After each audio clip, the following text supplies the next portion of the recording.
An all too familiar sight, a brush fire that threatened buildings, this time near Ramona. Good afternoon, I'm Kimberly Hunt. Well, the fire broke out about 1 o'clock this afternoon off Highway 78 east of the Zoo Safari Park near Rangeland Road. CAL FIRE says it burned 100 to 150 acres. Let's begin our team coverage with 10 News reporter Jennifer De La Cruz. She's along the fire line. What's it looking like now, Jen?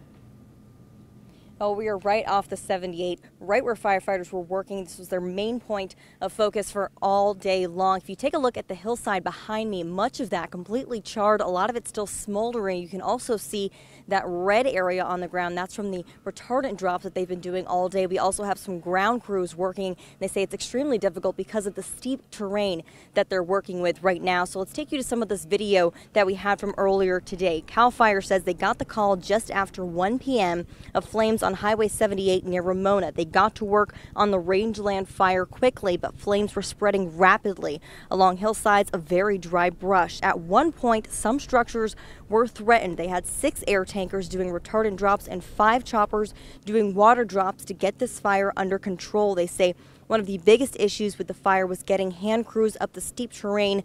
The forward rate of speed has stopped, but the fire is still 0% contained.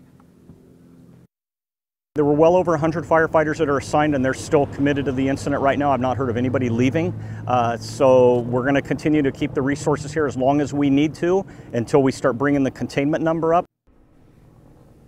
Now, there was another fire in this area just a few weeks ago. CAL FIRE says this one was able to spread over a lot of land quickly, but by throwing several resources at it right away, they were able to keep it from spreading even further. Now, back out here live, crews are still working on full containment on this hillside, very charred, still dealing with a lot of smoldering there. We hear the chainsaws going, so they're trying to get rid of some of this brush. We also, just a couple seconds before we took this live shot, we did still see some choppers and some retardant drops in the air, so they are still working by land and by air on getting this thing fully contained. Reporting live, Jennifer De La Cruz, 10 News. Yeah, a job they'll have for much of the day. Thank you.